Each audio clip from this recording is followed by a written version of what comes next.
Now they are on the first day of the war. So Bhishma is the army general, and on the other side, who is the leader? Krishna. No. Dharmaraj. Krishna is the no. Guys, you guys are not even paying attention. Drishtadyumna. Sorry? Drishtadyumna. Drishtadyumna, correct. Drishtadyumna is the leader on the other side, on the Pandavas side. So Bhishma, so every day, the war happens for 18 days. Every single day, there is a kind of formation on both the sides. And they start fighting. The first day, the formation on the side of Kauravas is in the form of a human being. Naravyuha. It is called Naravyuha. And the face of the human being, it is turning towards the western direction, and the limbs are orchestrated very well. So that the center of the formation, Duryodhana is placed. Duryodhana, along with his brothers, is placed. So when they're putting him in the center, it means that they're protecting the king from all the directions. So that is how the formation is made. And 11. So how many Akshauhini of armies with Kauravas? Correct. 11. Yes, 11. And how many on the Pandavas? 7. Everybody can answer. 7. So 10 Akshauhini Sainya is with different people, with the Bhishma, Drona, Kripacharya, so many other kings. And 1 Akshauhini Sainya is with Duryodhana, protecting Duryodhana. Because once the king is killed, everything is gone. So 1 Akshauhini is at least 110,000 foot soldiers, 28,000 odd horses and elephants, things like that. There is a count for the weapons also. So many chariots, so many maces, so many spears and arrows. It's a huge number. Were there guns back in the day? No, there were no guns. There were no guns until the Industrial Revolution somewhere in late 1700s and early 1800s. And also, so that means, then how come you keep saying that back in the day they were more advanced? There might be more advanced. So the first known Brahmastra is used in Kurukshetra. Brahmastra is very similar to the nuclear weapon today. If you have watched the movie Oppenheimer, you have watched, right? He brings about, he talks about Bhagavad Gita in his in the movie. He talks about Bhagavad Gita, and in an interview, when Oppenheimer talks about his invention or his invention of this nuclear weapon, he says that the person who's interviewing says that, how do you feel about your invention of the first ever nuclear weapon in the world? Then he corrects him, saying that first ever nuclear weapon of the modern world, meaning in the olden days there were weapons even more stronger than this. And he refers to Bhagavad Gita in his speech also. Brahmastra, correct. And Pashupatastra even more powerful. Correct. We will talk about it. We will talk about Pashupatastra also in detail during our 18-day war. Okay, so the first day they form Naravyuha, and on the other side, this guy Drishtadyumna follows something called Achala Vyuha. I don't know what Achala Vyuha is, but that is countering Naravyuha. The most difficult part of narrating Mahabharata is narrating the war, because there's so many people, there is so much going on, and I can't remember, so I wrote most of it, whatever I could. Okay, so everybody comes to the battlefield, and then everybody stands in their positions.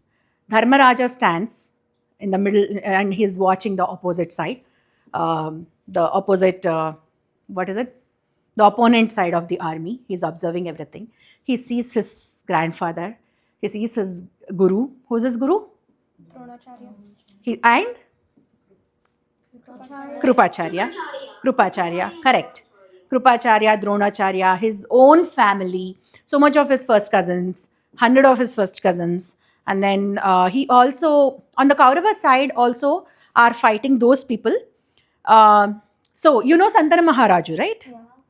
Santana Maharaju had 2 brothers. Santana Maharaju, there are 3 brothers. The first one is Devapi, second one is Santana Maharaju, third one is someone called Bahlika. The Devapi is a very, very dharmic person, and father of Santana Maharaju, who's he? Pratipa. Pratipa Maharaja wants to make Devapi the king, but Devapi has a physical disability. So the people of the citizens of the kingdom, they oppose this decision. They say that king has to be physically fit.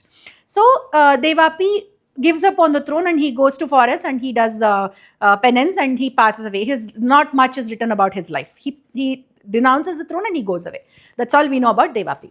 Bahlika, on the other hand, is given a different part of the kingdom, and he's kind of slightly disconnected with Hastinapura, but they have good terms. They are in good terms. So on the side of Kauravas, Bahlika also comes to the war. So Bahlika is the brother of Shantanu Maharaj, means he is one generation elder to Bhishma, right?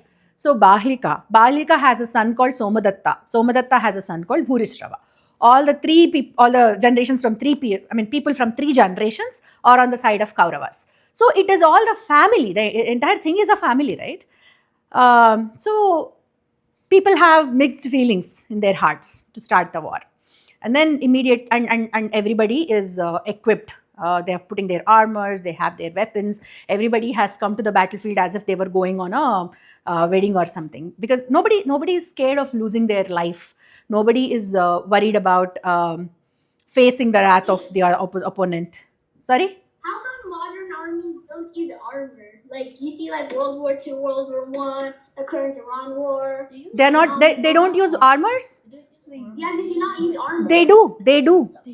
They have a different version. They have a different version of the armor. They have bulletproof jackets that they put on. Despite using so many things, they get hurt. And today's warfare is different from that of the the yesteryears, right? Today, it's very difficult to protect yourself, like physically protect yourself, because the missiles are coming from the sky. They're being launched on a country or on a particular asset. And how do you cannot give armors for all the civilians in the country, right? So it's difficult. It's practically difficult. So the missile has to be intercepted. So today's warfare is, there are two parts to it. One is offensive and the other is defensive. Your defensive mechanism should also be strong enough to protect, in order to protect your citizens and your army or everything. Okay, coming back to Kurukshetra. So what Dharmaraja does a very interesting thing at this point. He removes his armor, he leaves his weapons on his chariot, and he starts with his arms folded like this. He starts walking into the opponent's army. Everybody is taken aback looking at that, including Krishna. Everybody is thinking, why? What is happening to Dharmaraja? Dharmaraja is the one who should be standing tall and motivating the entire troop on the Pandava side, because he's the king. And at the moment where he's supposed to be strong and motivating the people, he is going into the opponent's army, removing his armor, leaving his weapons and everything. Then after a while, and everybody speaks up there. Bhishma expresses his discomfort, Nakula, Sahadeva, Arjuna, everybody expresses their discomfort. Krishna comes up and says, oh, I think I understand what Dharmaraja is doing. Dharmaraja wants to go, these are all their elders, right? People who have taught him, people who have protected him when he was a child and all of that. So he wants to go, take their permission and then start the war. And he was right. Dharmaraja immediately, the first person who he approaches is Bhishmacharya. He goes, he takes his blessings, and Bhishmacharya is very, very, very happy to see him like that. Because yes, they're fighting against each other, but Dharmaraja is respecting the elders, right?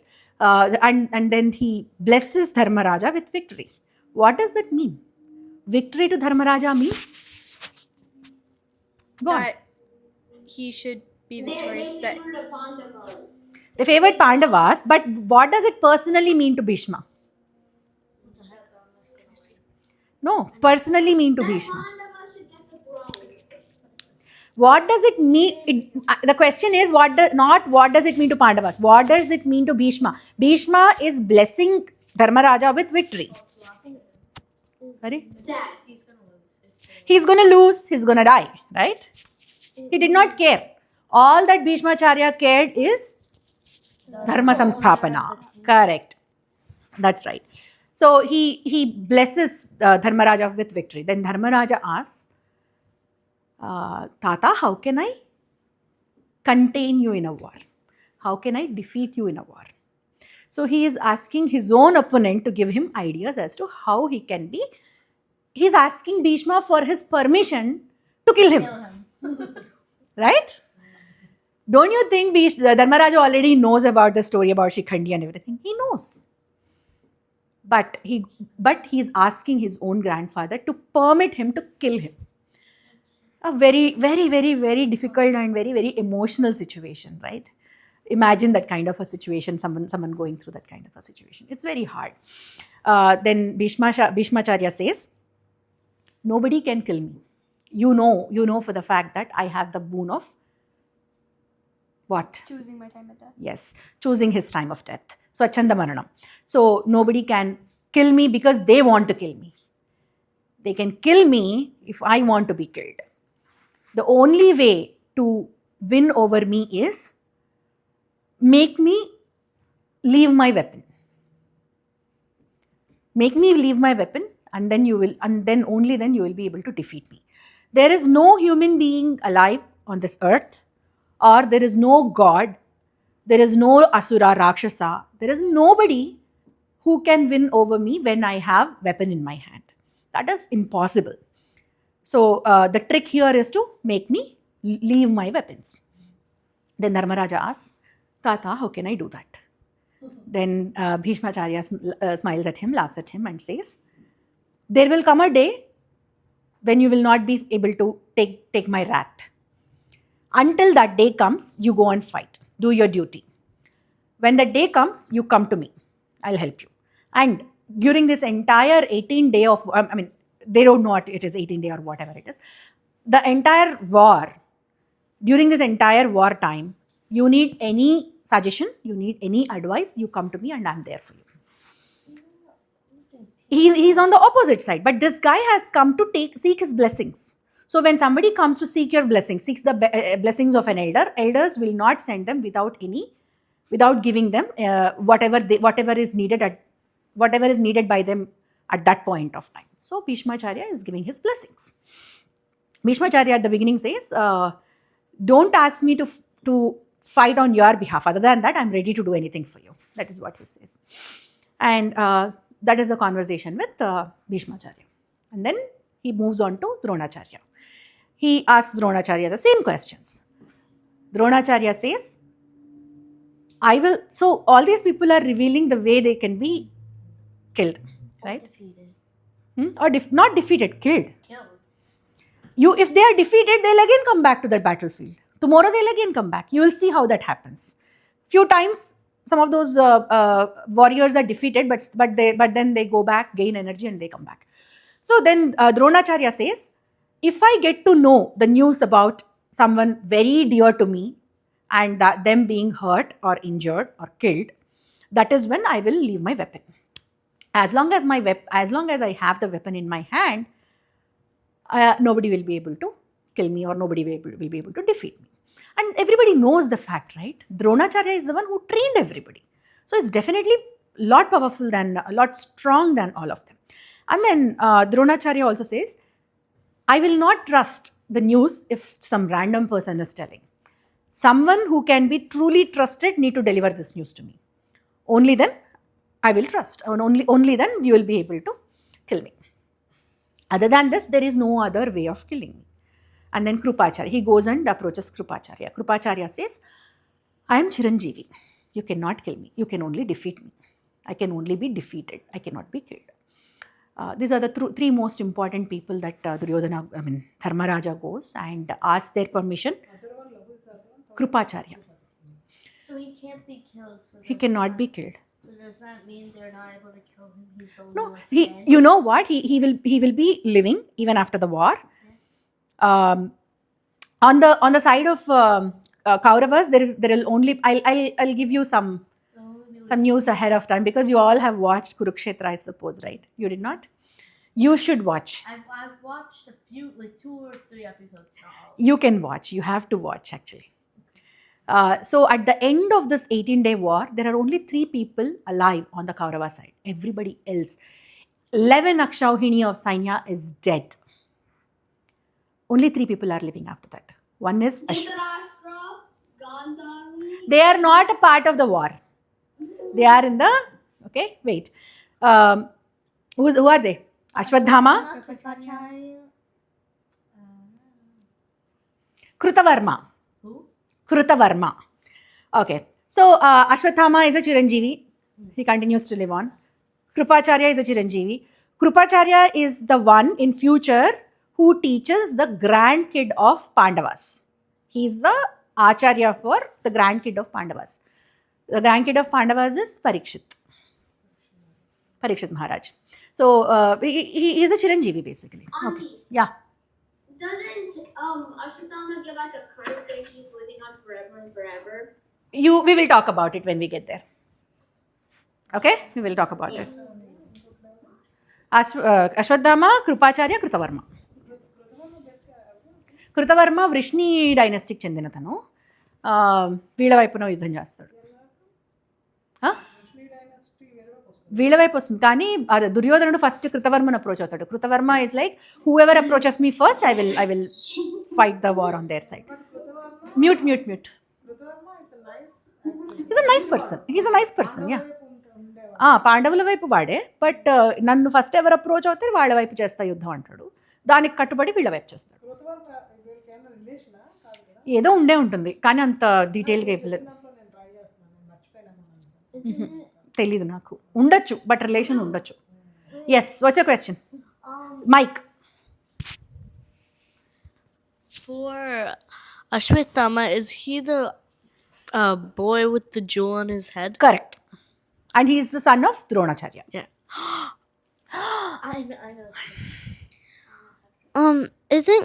Didn't Kritavarma meet the Pandavas when they were in that extra year of In the extra year of exile, Agnatavasa, if anybody meets with them, it means they are recognized and they are done. Agnatavasa is done. He doesn't meet with them. Okay. So this is the first day of the war, right? Just before this war, Vyasa Bhagavan meets with Dhritarashtra